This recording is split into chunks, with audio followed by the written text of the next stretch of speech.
नमस्कार, मेरा नाम है राघव गीते। अगर आप मुझसे मैथ्स और फिजिक्स की लाइव ट्यूशन क्लासेस चाहते हैं तो नीचे दिए गए इन नंबर पर संपर्क करें। अगर आपका मैथ्स का बेसिक फंडामेंटल्स अगर कमजोर है, मैथ्स अगर अच्छा नहीं है, या फिर अगर आपको फिजिक्स कठिन लगता है तो एक बार आप मुझसे ट्यूशन क्लासेस लेकर देखें, आपको बहुत ईजी लगने लगेगा। तो ये मेरा एक यूट्यूब चैनल है जिस पर मैं फिजिक्स और मैथ्स के वीडियोस डालता हूँ, मैथ्स 10th स्टैंडर्ड तक और फिजिक्स 12th स्टैंडर्ड तक। तो अभी जो फिजिक्स की सीरीज चल रही है वो 11th क्लास की चल रही है, 11th क्लास की फिजिक्स की सीरीज चल रही है। तो 11th स्टैंडर्ड में chapter number 2 unit and measurement, इस चैप्टर की सीरीज हम लोग कर रहे हैं। सिलेबस किसका है? तो सिलेबस एनसीईआरटी का है और एमपी बोर्ड का है, और वो सभी स्टेट्स का है जिसने एनसीईआरटी के सिलेबस को अडॉप्ट किया है। तो आज का क्या टॉपिक है हमारे फिजिक्स में? तो आज के टॉपिक का नाम है types of unit. Types of unit. Types of unit. तो सबसे पहला प्रश्न है कि यूनिट क्या होता है। अगर आप नहीं जानते हैं कि यूनिट क्या होता है तो प्लीज एक बार मेरा पिछला वाला वीडियो देख लीजिए, क्योंकि अगर आप मेरे पिछले वीडियोस नहीं देखेंगे और अगर आपको पिछले वाले जो वीडियोस में मैंने जो टॉपिक्स समझाए हैं वो टॉपिक्स अगर आपको सच में नहीं पता है उन टॉपिक्स के बारे में कि वो टॉपिक्स क्या होती है, यूनिट क्या होती है, फिजिकल क्वांटिटीज क्या होती हैं, तो आपको ये वाला टॉपिक समझ में नहीं आएगा। तो ये टॉपिक समझने के पहले आपको इसके पहले वाला टॉपिक समझना पड़ेगा। तो आज के टॉपिक का नाम है टाइप्स ऑफ यूनिट। मैं ये मान के चल रहा हूं आपको पता है कि यूनिट क्या होता है और फिजिकल क्वांटिटीज क्या होती हैं, क्योंकि आपने पिछले वाले वीडियोस देख लिए होंगे। खैर, तो टाइप्स ऑफ यूनिट। तो पहला प्रश्न तो ये उठता है कि क्या यूनिट के भी टाइप्स होते हैं? तो उत्तर है हाँ, यूनिट के भी टाइप्स होते हैं। तो कौन कौन से टाइप्स होते हैं? तो यूनिट के दो टाइप्स बेसिकली होते हैं। कौन कौन से होते हैं हम यहां पे लिखते हैं। तो दो टाइप्स होते हैं। पहला होता है फंडामेंटल यूनिट और दूसरा टाइप होता है डिराइव्ड यूनिट। मतलब कि इस दुनिया में जितनी सारी भी यूनिट्स हैं, यानी कि जितनी सारी भी फिजिकल क्वांटिटीज हैं, उन सभी फिजिकल क्वांटिटीज की जो जितनी सारी यूनिट्स हो गई टोटल कुल मिला के, उन सभी यूनिट्स को साइंटिस्ट लोगों ने दो पार्ट में डिवाइड कर दिया। कुछ यूनिट्स को उठा के उन्होंने रखा फंडामेंटल यूनिट की तरफ और कुछ यूनिट्स को उन्होंने उठा के रखा डिराइव्ड यूनिट की तरफ। मतलब कुछ यूनिट्स को उन्होंने नाम दिया कि ये जितने भी यूनिट्स हैं ये सब फंडामेंटल यूनिट्स हैं, ये सब फंडामेंटल यूनिट्स के एग्जांपल्स हैं, और बाकी जो यूनिट जो बच गई थी वो सारी की सारी यूनिट उन्होंने कहाँ रख दी? डिराइव्ड यूनिट में। उन सभी यूनिट्स को उन्होंने डिराइव्ड यूनिट का नाम दे दिया। तो अब सबसे पहले हम लोग ये देखें कि कौन कौन सी यूनिट फंडामेंटल यूनिट में रही और कौन कौन सी यूनिट डिराइव्ड यूनिट में रही। तो जितनी सारी भी यूनिट्स थी उनमें से साइंटिस्ट लोगों ने 7 यूनिट्स निकाली और उनको उन्होंने इस साइड रख दिया, फंडामेंटल यूनिट की साइड रख दिया। ये 7 यूनिट्स को उन्होंने रखा। ये जो दो नीचे हैं इसके बारे में हम बाद में चर्चा करेंगे, लेकिन मेनली टोटल 7 फंडामेंटल यूनिट्स होती हैं। 1 2 3 4 5 6 7। तो कौन कौन सी यूनिट्स हैं एक बार देखते हैं। सबसे पहला मीटर। मीटर एक यूनिट है और मीटर काय की यूनिट है? लेंथ की। लेंथ एक फिजिकल क्वांटिटी है और ये उसी की यूनिट है मीटर। ये सारी ये जो भी हम यूनिट्स चर्चा कर रहे हैं ये सबकी सब एसआई यूनिट है। तो एसआई यूनिट है। एसआई यूनिट क्या होता है ये मैं अपने पिछले वीडियोस में बता चुका हूं, एक बार आप जरूर देख लीजिएगा। तो मीटर लेंथ की यूनिट है, तो मीटर एक फंडामेंटल यूनिट है। किलोग्राम भी एक यूनिट ही है, तो किलोग्राम भी फंडामेंटल यूनिट के अंदर ही साइंटिस्ट लोगों ने रखी। सेकंड भी एक यूनिट है, टाइम मापने की यूनिट है। टाइम एक फिजिकल क्वांटिटी है जिसकी यूनिट सेकंड होती है, ये सेकंड। तो सेकंड भी एक यूनिट है, सेकंड भी फंडामेंटल यूनिट है। उसके बाद में केल्विन। केल्विन भी एक यूनिट होती है, किसको मापने की? टेम्परेचर मापने की। टेम्परेचर एक फिजिकल क्वांटिटी है। उसके बाद में कैंडेला। कैंडेला भी एक यूनिट होती है और कैंडेला से किसको मापा जाता है? ल्यूमिनियस इंटेंसिटी, प्रकाश की तीव्रता। और उसके बाद में एम्पियर। एम्पियर भी एक यूनिट होती है। एम्पियर से किसको मापा जाता है? करंट को। करंट एक फिजिकल क्वांटिटी है और उसको मापा जाता है एम्पियर से। एम्पियर यूनिट है। तो ये इसके बाद में कौन सी यूनिट ली साइंटिस्ट लोगों ने? मोल। मोल भी एक यूनिट है। मोल से किसको मापते हैं? Amount of substance. Amount of substance को मापते हैं मोल से, तो मोल भी एक यूनिट है। तो ये जितने भी 1 2 3 4 5 6 7 ये जितने भी 7 यूनिट्स हैं, ये 7 की 7 यूनिट्स जो हैं, ये 7 की 7 यूनिट्स जो हैं, ये साइंटिस्ट लोगों ने किस में रखी? फंडामेंटल यूनिट्स में। तो अब प्रश्न ये उठता है कि इन 7 के अलावा ये 2 कहां से आ गई? तो ये जो 2 हैं, या साइंटिस्ट लोगों ने बाद में फिर और मीटिंग्स करी। पहले तो 7 यूनिट्स को यहां पर रख दिया, उन्होंने एक मीटिंग करी, उन मीटिंग्स में उन्होंने 7 यूनिट्स को चुना और उसको उन्होंने फंडामेंटल यूनिट में रख दिया। फिर बाद में उनकी और भी मीटिंग्स हुई, क्योंकि देखिए कोई भी एक निर्णय जब लिया जाता है ना, तो उसके बाद में उस पर और विचार विमर्श होते हैं। ऐसा नहीं कि एक बार निर्णय ले लिया ठीक है, उसके बाद में और भी साइंटिस्ट लोग विचार विमर्श करते हैं, क्योंकि ये जो निर्णय वो ले रहे हैं इससे पूरी दुनिया अफेक्टेड होगी, पूरा यूनिवर्स एक्चुअली अफेक्टेड होगा। तो बाद में जो मीटिंग्स हुई साइंटिस्ट लोगों की, उसमें उन्होंने बताया, उन्होंने पाया कि भैया ये जो 7 हमने यूनिट्स चुनी थी, इसके अलावा 2 और यूनिट हम ले लेते हैं और इन 2 यूनिट्स को भी हम फंडामेंटल यूनिट में ही रख देते हैं। तो कौन कौन सी यूनिट ली उन्होंने? एक बाद में जब बाद वाली मीटिंग हुई तो उस मीटिंग में उन्होंने 2 यूनिट्स कौन कौन सी चुनी? एक तो रेडियन चुनी और दूसरी स्टेरेडियन। ये काय की यूनिट होती है? रेडियन। रेडियन से हम एंगल को मापते हैं। स्टेरेडियन से किसको मापते हैं? स्टेरेडियन से भी हम एंगल को मापते हैं, लेकिन कौन से वाले एंगल को? एंगल के भी टाइप्स होते हैं। सॉलिड एंगल, एंगल क्या होता है, सॉलिड एंगल क्या होता है, इस पर हम कभी वीडियोस बनाएंगे। ये मैथ्स का टॉपिक है कि एंगल क्या होता है और सॉलिड एंगल क्या होता है। तो उन दोनों को रेडियन या स्टेरेडियन से मापा जाता है। तो क्योंकि ये जो दोनों यूनिट हैं, ये बाद में साइंटिस्ट लोगों ने इसको क्या कहते हैं, निर्णय लिया कि इसको हम अलग से इसको भी फंडामेंटल यूनिट में रखेंगे। तो इसलिए इन दोनों यूनिट्स के नाम उन्होंने केवल फंडामेंटल यूनिट्स नहीं दिया, इन सारे यूनिट्स के नाम तो उन्होंने फंडामेंटल यूनिट दे दिए, लेकिन इन दोनों के नाम उन्होंने फंडामेंटल यूनिट नहीं दिए। इनके क्या नाम दिए? उन्होंने इनके नाम दिए complementary fundamental unit. Complementary fundamental unit, complementary मतलब कि जो चीजें बच जाती हैं, तो कॉम्प्लीमेंट्री फंडामेंटल यूनिट। तो टोटल ये 7 फंडामेंटल यूनिट है और 2 कॉम्प्लीमेंट्री फंडामेंटल यूनिट है। अब इसके बाद में हम देखते हैं डिराइव्ड यूनिट के एग्जांपल। तो भैया जितनी यूनिट्स इस फंडामेंटल यूनिट में रखी थी उन्होंने, ये यूनिट जो रखी थी फंडामेंटल यूनिट्स में, इसके अलावा दुनिया भर की जितनी भी यूनिट्स होती हैं, उन सभी यूनिट्स को साइंटिस्ट लोगों ने किस में रख दिया? डिराइव्ड यूनिट में। ठीक है, तो अभी हम आपको डिराइव्ड यूनिट के कुछ एग्जांपल्स लिखकर बताते हैं। तो डिराइव्ड यूनिट में तो बहुत सारी यूनिट्स हैं, बहुत सारी यूनिट्स हैं, है ना। तो उन सबको लिखना यहाँ पे पॉसिबल नहीं, लेकिन उनमें से मैंने कुछ एग्जांपल्स ले लिए। 1 2 3 4 5 6 एग्जांपल्स ले लिए। अच्छा, एक प्रश्न यहाँ पर ये उठता है कि फंडामेंटल यूनिट की डेफिनेशन क्या है? ये तो हमने फंडामेंटल यूनिट के एग्जांपल्स देख लिए कि कौन कौन सी यूनिट्स फंडामेंटल यूनिट्स में आती हैं, लेकिन फंडामेंटल यूनिट की डेफिनेशन क्या है? डिराइव्ड यूनिट्स की डेफिनेशन क्या है? ये तो डिराइव्ड यूनिट के एग्जांपल्स हैं कि कौन कौन सी यूनिट्स डिराइव्ड यूनिट होती है, लेकिन डिराइव्ड यूनिट की डेफिनेशन तो वो भी हम समझेंगे इसके बाद में। चलिए, सबसे पहले भैया यूनिट रखी गई मीटर स्क्वायर। तो मीटर स्क्वायर जो यूनिट होती है वो यूनिट डिराइव्ड यूनिट है। किसकी होती है metre square unit? Metre square से किस चीज को मापा जाता है? तो मीटर स्क्वायर से मापा जाता है एरिया को। एरिया या सरफेस एरिया भी कहा जाता है। एक यूनिट हो, तो ये जो यूनिट है मीटर स्क्वायर, ये डिराइव्ड यूनिट है। दूसरी कौन सी और डिराइव्ड यूनिट होती है? बहुत सारी होती है, उसमें से मैंने केवल 6 ली है। ठीक है, दूसरी होती है मीटर क्यूब। तो मीटर क्यूब जो यूनिट होती है, ये भी एक डिराइव्ड यूनिट है। अब मीटर क्यूब किसकी यूनिट है? किस फिजिकल क्वांटिटी को मीटर क्यूब से मापा जाता है? तो मापा किस फिजिकल क्वांटिटी को जाता है मीटर क्यूब से? वॉल्यूम को मापा जाता है।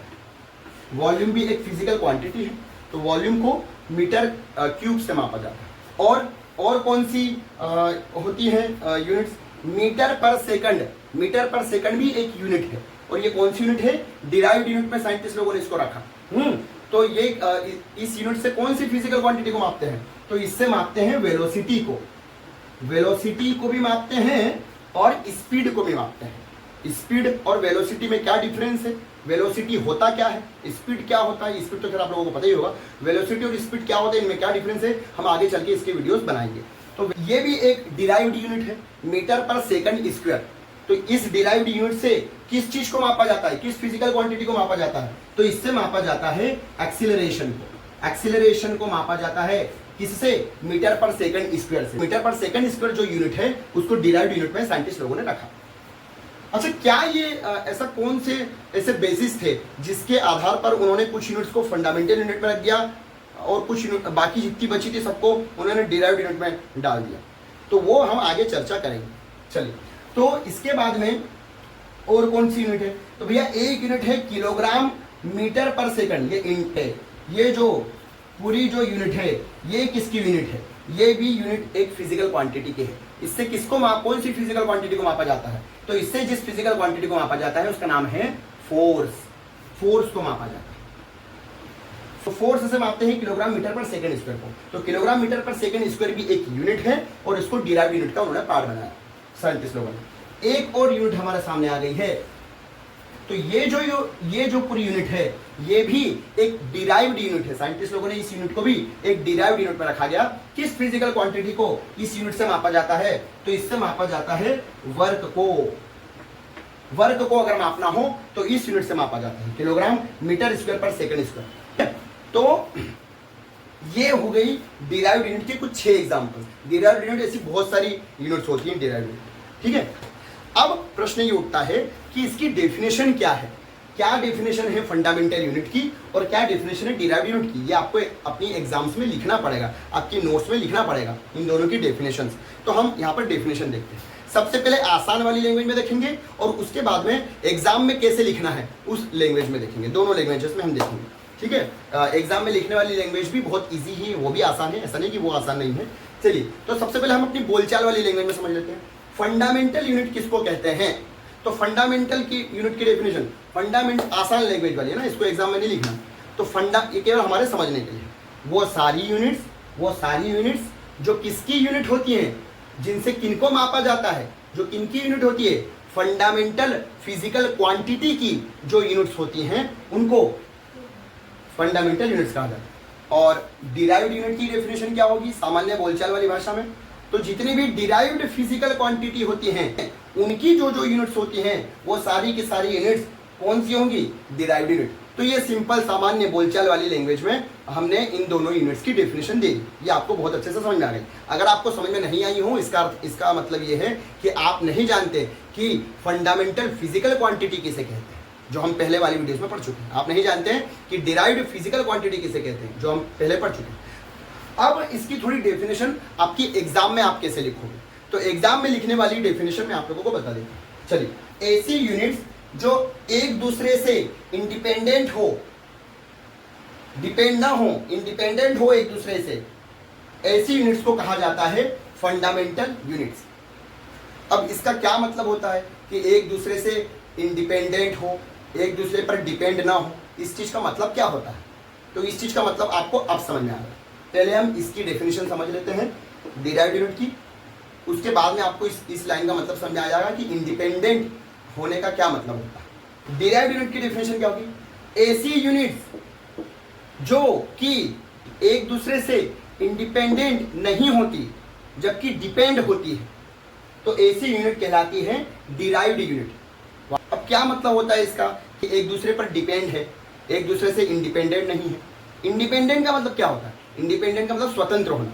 तो इसका अर्थ ये है कि ये जो सारी यूनिट्स है ना, ये सारी यूनिट्स एक दूसरे पर डिपेंड है। कैसे डिपेंड है अभी देखते हैं। एक दूसरे पर निर्भर है, ये खुद के बल पर नहीं है, ये स्वतंत्र नहीं है। इनको अपनी वैल्यू के लिए दूसरे पर डिपेंड होना पड़ रहा है इन सभी यूनिट्स को। कैसे? फॉर एग्जांपल देखिए, यहां पर अगर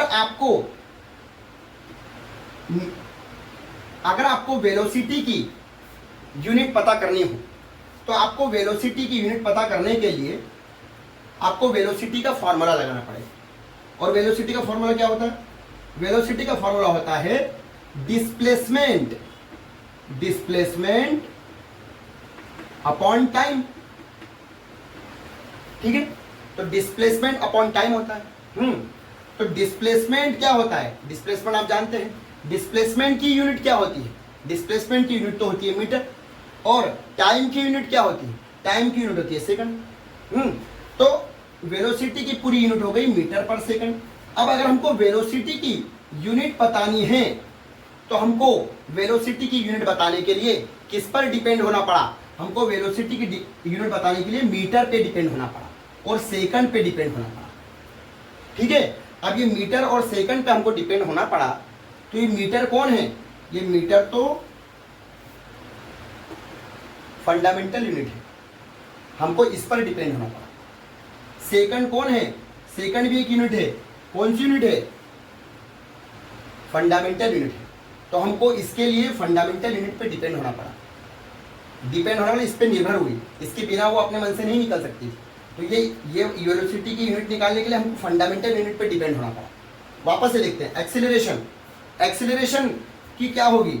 एक्सीलरेशन को निकालना है तो change in velocity upon time, ये फॉर्मूला होता है एक्सीलरेशन का।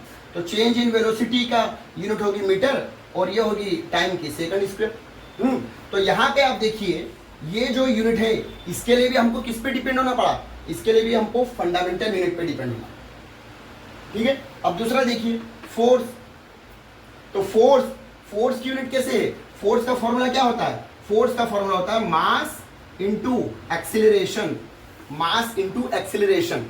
तो देखिए मास की यूनिट किलोग्राम होती है, ठीक है, और एक्सीलरेशन की यूनिट क्या होती है? मीटर पर सेकंड स्क्वायर। तो मीटर पर सेकंड स्क्वायर कहाँ से लिया हमने? ये यहाँ से लिया। एक्सीलरेशन की यूनिट से मीटर पर सेकंड स्क्वायर यहाँ लिया। तो मास की यूनिट किलोग्राम और एक्सीलरेशन की यूनिट मीटर पर सेकंड स्क्वायर। तो यहाँ पर भी आप देखेंगे कि फोर्स की यूनिट क्या हो गई? किलोग्राम मीटर पर सेकंड।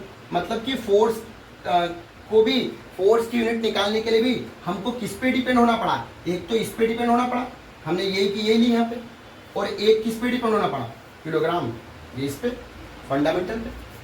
तो देखिए फोर्स की यूनिट निकालने के लिए भी हमको डिपेंड होना पड़ा किस पर? दूसरी यूनिट पर। इसी की एक्सीलरेशन ये वाली यूनिट पे डिपेंड होना पड़ा फोर्स की यूनिट निकालने के लिए। ये हमने ये की, ये निकाल के यहाँ पर की, तो हमको इस पे डिपेंड होना पड़ा कि भैया तू रहे तो ही हम वैल्यू फोर्स की निकाल पाएंगे। तेरे पे डिपेंड हो रहे हैं हम, क्योंकि हम तेरा यूज कर रहे हैं, वही की वही यूनिट ली।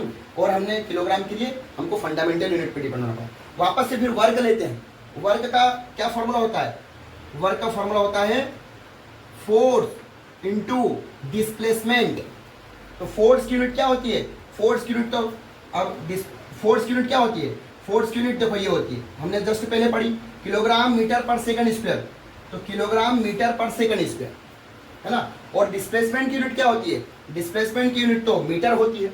तो किलोग्राम मीटर पर सेकंड स्क्वायर इनटू मीटर, तो ये मीटर का स्क्वायर हो गया। तो यहाँ पे किलोग्राम मीटर पर सेकंड स्क्वायर, मतलब कि अगर हमको वर्ग की भी यूनिट निकालनी है तो उसके लिए भी हमको किस पे डिपेंड होना पड़ा? उसके लिए भी हमको फोर्स वाली यूनिट पे डिपेंड होना पड़ा। और फोर्स की यूनिट ये है, ये इस यूनिट पे हमको डिपेंड होना पड़ा। ठीक है, तो हमको ये जो सारी यूनिट्स हम निकाल रहे हैं, इस यूनिट के लिए हमको डिपेंड होना पड़ रहा है किस पर? या तो दूसरी यूनिट्स पे डिपेंड होना पड़ रहा है या फिर फंडामेंटल यूनिट्स पे डिपेंड होना पड़ रहा है ना। अब देखिए एरिया, एरिया जो है, एरिया की जो यूनिट है, एरिया की क्या यूनिट है? Length into breadth. लेंथ की यूनिट होती है मीटर, ब्रीथ की यूनिट होती है मीटर, तो मीटर स्क्वायर, ये metre square, metre into metre, metre square. तो यहाँ पर भी आप देखेंगे कि ये जो मीटर स्क्वायर है इसके लिए हमको किस पे डिपेंड होना पड़ा? हमको ये फंडामेंटल यूनिट पे डिपेंड होना पड़ा। मतलब हमारे पास अगर ये यूनिट नहीं होती तो हम एरिया की यूनिट भी नहीं निकाल पाते। तो एरिया की यूनिट निकालने के लिए हमको डिपेंड होना पड़ा इस फंडामेंटल यूनिट पे। ठीक है, तो इसलिए ये जो यूनिट्स हैं ये इंडिपेंडेंट नहीं है, स्वतंत्र नहीं है, ये डिपेंडेंट है। और फंडामेंटल यूनिट की डेफिनेशन क्या थी? ऐसी यूनिट्स जो एक दूसरे पर डिपेंड ना हो, एक दूसरे से इंडिपेंडेंट हो, है ना। तो आप देखिए यहाँ पर अगर हमको सेकंड वाली यूनिट, टाइम की यूनिट क्या होती है? सेकंड। अगर हमको टाइम की यूनिट बनानी, ये किसकी यूनिट है? टाइम की। तो अगर हमको टाइम की यूनिट बनानी हो तो टाइम की सिंपल यूनिट होती है सेकंड। क्या टाइम की यूनिट बनाने के लिए हमको किसी दूसरी यूनिट पे डिपेंड होना पड़ा? मीटर पे डिपेंड होना पड़ा, किलोग्राम पे डिपेंड होना पड़ा, केल्विन पे डिपेंड होना पड़ा? क्या नहीं होना पड़ा। तो इसके लिए हमको किसी दूसरी यूनिट पे डिपेंड नहीं होना पड़ा, ये इंडिपेंडेंट है। लेकिन यहाँ पर आप देखिए, यहाँ पर जब आप वेलोसिटी की निकालते हो यूनिट तो आपको डिपेंड होना पड़ता है मीटर पर। किस पर? मीटर तो इसकी है, तो इस पर डिपेंड होना पड़ा आपको। यहाँ पर आप टाइम की निकालते हो तो आपको सेकंड, ये वेलोसिटी के लिए टाइम की आपको निकालना पड़ेगा, सेकंड निकालना पड़ेगा। तो सेकंड किसकी यूनिट है? ये इसकी। तो आपको वेलोसिटी के लिए इन दोनों पे डिपेंड होना पड़ा, और ये दोनों यहाँ से आप यहाँ से लिया आपने, आपको इस पे डिपेंड होना पड़ा। ठीक है, इसलिए बोलते हैं कि डिराइव्ड जो यूनिट होती है वो एक दूसरे पर डिपेंडेंट होती है, फंडामेंटल यूनिट पर डिपेंडेंट होती है, लेकिन जो फंडामेंटल यूनिट्स होती हैं वो एक दूसरे पर डिपेंडेंट नहीं होती, वो इंडिपेंडेंट होती है। तो हम लोगों ने देखा कि यूनिट्स के क्या टाइप्स होते हैं, दो टाइप्स होते हैं, फंडामेंटल यूनिट्स और डिराइव्ड यूनिट। इनको निकालने के लिए एक्चुअली में तो फंडामेंटल यूनिट्स पर ही डिपेंड होना पड़ेगा, क्योंकि जितने भी यूनिट्स हैं वो सब कहीं ना कहीं आप देखो इसमें से सब फंडामेंटल यूनिट ही है, ये सबके सब कहीं ना कहीं एक एक तो फंडामेंटल यूनिट्स ही हैं। तो इसके लिए हमको फंडामेंटल यूनिट पर डिपेंड होना पड़ता है, इसलिए ये सभी यूनिट्स डिपेंडेंट होती है।